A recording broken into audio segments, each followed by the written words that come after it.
Good afternoon friends. आज वही topic है। ऑलरेडी म्यूचुअल फंड रिलेटेड मैंने एक छोटा सा पार्ट कवर किया था। उसके वजह से मुझे काफ़ी फ़ोन आए थे कि म्यूचुअल फंड सही है, ये आपने कहा था कि सिर्फ म्यूचुअल फंड सही है, ये गलत है। कभी करने चाहिए म्यूचुअल फंड्स, कितनी अमाउंट की करनी चाहिए, कितने साल के लिए करने चाहिए, ये सब जब भी हम लोग बताते हैं कि अगला 10 साल तक आपको करना है, 15 साल तक करना है, 20 साल तक करना है। एक म्यूचुअल फंड आपने इन्वेस्टमेंट चालू किया तो आपको अगले 10 साल तक मिनिमम करना ही है। इसके पीछे जो रीज़न रहते हैं, तो एटलीस्ट मार्केट जो पास्ट हम लोग देखते हैं तो हर 4 साल के बाद एक बार मार्केट टूटता है, एक बार पीक पे चले जाता है।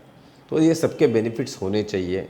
ये सही में एक्चुअल सही है कि वो दोनों बॉटम में आपका इन्वेस्टमेंट होना चाहिए और टॉप पे भी आपका इन्वेस्टमेंट्स वहाँ पे बना रहना चाहिए।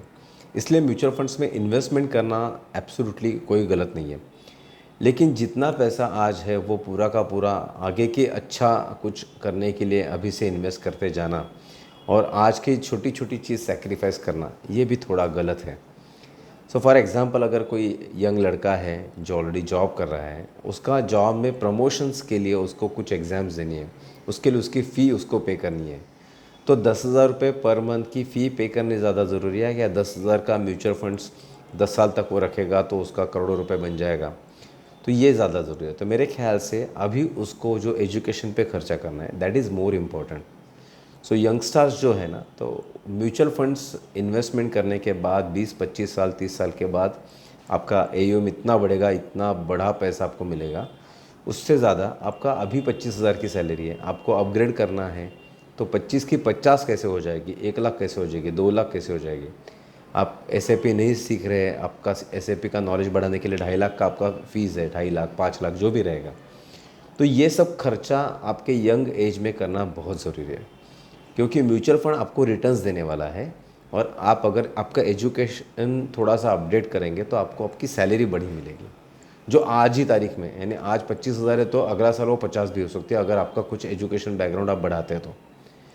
म्यूचुअल फंड में एक ही बार मैंने इन्वेस्टमेंट चालू किया तो मेरा इतना पैसा बनेगा, उससे अच्छा आज मुझे 10,000 रुपये इन्वेस्ट करने हैं, उसमें से 5,000 मुझे मेरे एजुकेशन को अपग्रेड करने के लिए लगते हैं, तो फिर 5,000 ही करिए और 5,000 एसआईपी में डालिए।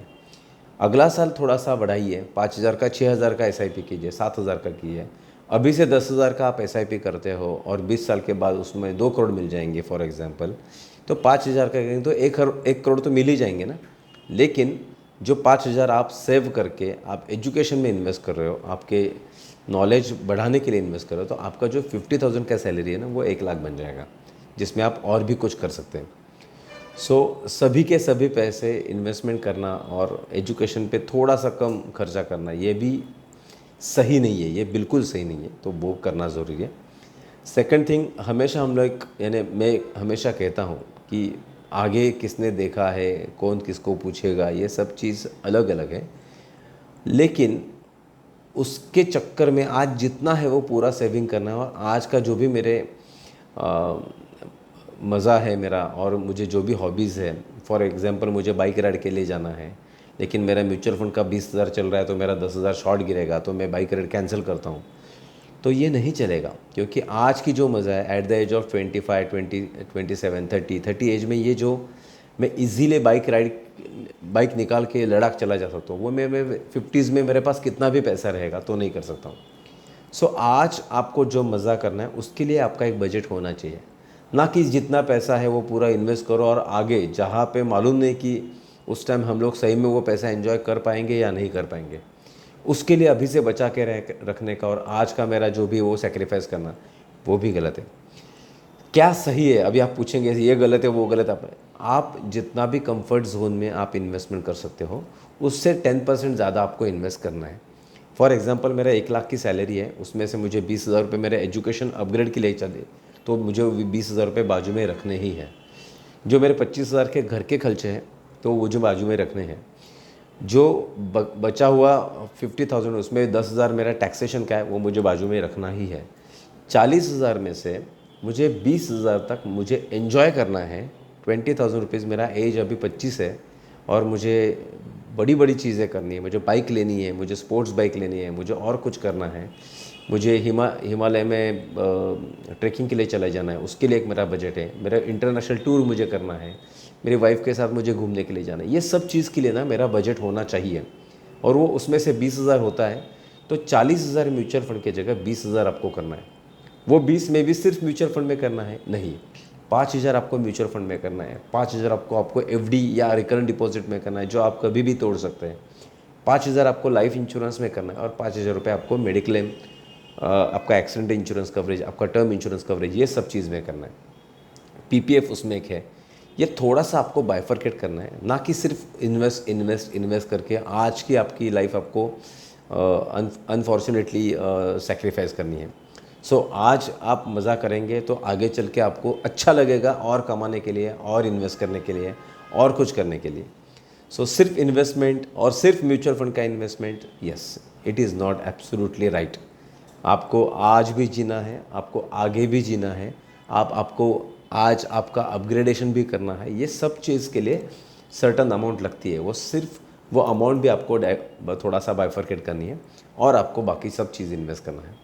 म्यूचुअल फंड्स में आप अगर 10,000 आज इन्वेस्ट करते हो, उससे अच्छा 5,000 अभी इन्वेस्टमेंट करते हो, और हर साल उसमें से थोड़ा थोड़ा अमाउंट बढ़ाते जाते हो, तो उसकी वैल्यूएशन बहुत ज़्यादा हो जाएगी। फॉर एग्जांपल 5,000 की आज की एसआईपी, अगला साल आपने 6,000 कर दी, उसके अगला साल 7, ऐसे करते कैसे अगर आपका एजुकेशन पे इन्वेस्टमेंट होती है तो हर साल आपका पैकेज बढ़ेगा, हर साल आपको चांस मिलेगा 5 से 50,000 पर मंथ की इन्वेस्टमेंट तक जाने के लिए। तो ये सब चीज़ मायना रखता है। सो इन्वेस्टमेंट जब भी आपको कंफर्टेबल है आपको करना है, जितना आपको एकदम कंफर्टेबल है उससे 10% ही सिर्फ ज़्यादा करना है, क्योंकि हम लोग वो ब्रेक कर सकते हैं, अदरवाइज़ नहीं। So thank you so much. Mutual fund सही है, सिर्फ म्यूचुअल फंड सही नहीं है, उसके साथ में बाकी इंस्ट्रूमेंट में भी आपको इन्वेस्टमेंट करना है।